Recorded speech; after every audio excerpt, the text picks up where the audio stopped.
Moving to a new country and trying to fit in has got to be the hardest thing in the world.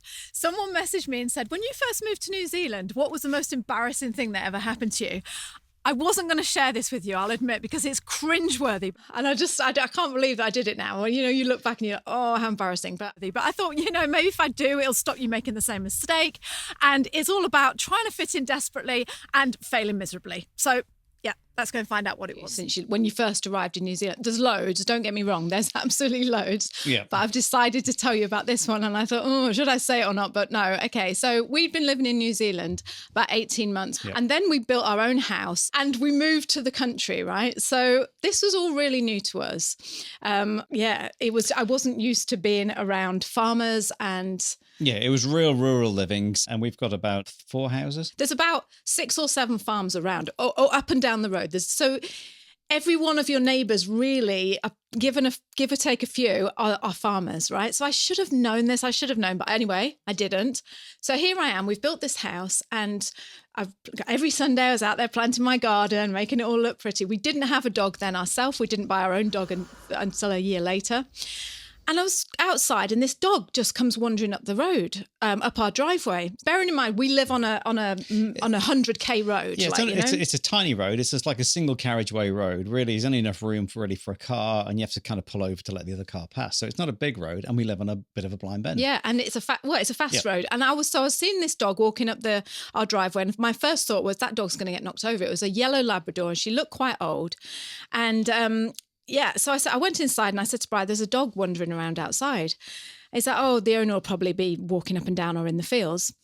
And also she didn't look like a farm dog. Like farm dogs are normally those black and white, sheepdog, not sheepdogs. Collie dog. Yeah, that sits on the back of the quad. An English sheepdog, but not an old English sheepdog. Yeah. So she didn't look like a farm dog. She just looked like she was lost. Yeah. And rather than go and do the right thing, Liz, and go and drive around the farms and go, excuse me, is this your dog? She's in our garden.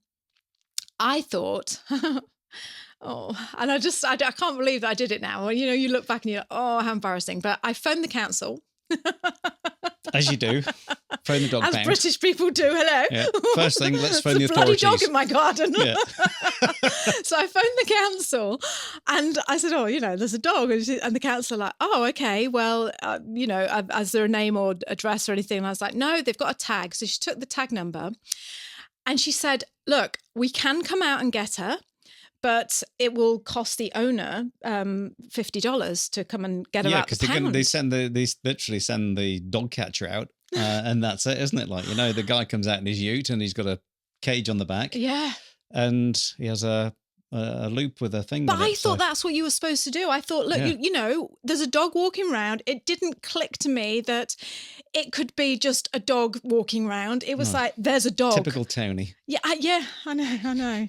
And so out comes the dog catcher and gets the dog, this poor old lab, just like looking at it as if like, wasn't it? But you don't know. You think like, oh, it's a farm dog. No, so she jumps in the back of the truck of the farm of the dog pound truck. The dog catcher.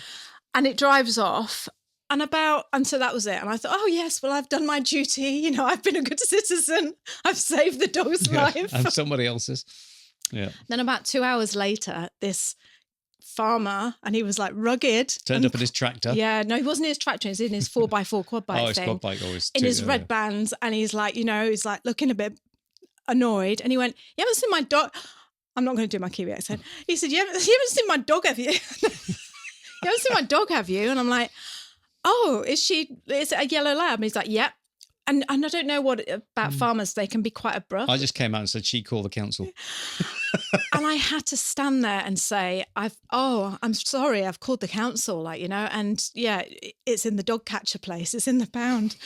And I knew that he would have to go and pay $50 to get it. Anyway. And not that drive into town, which is 25 kilometres away. For a farmer, that can just be a pain. And when you just move somewhere and you're trying to make friends and you're trying to make a good impression and you're like, oh yeah, we're really farmy and we're going to fit right in here. Yeah. And he's never really talked to us again, has he? I don't blame him, and not only that, sometimes his cows will escape and get onto the road because they've, I don't know, pushed the fence over or whatever it is. And you just think, Oh no, I've got to phone him. Yeah. Or you try and go and get the cows in. I don't know, you try to catch cows, but it's pretty hard. We try and do good deeds, like to try and suck up to him, because we know we cost him $50.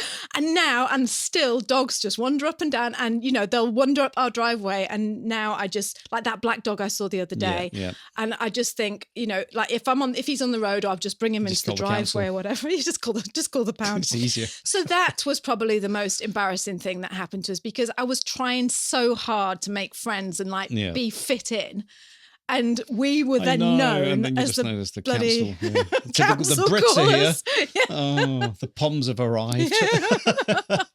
So there you go. Towny Poms. There you go. That's the story of an embarrassing moment in New Zealand. And there's lots of.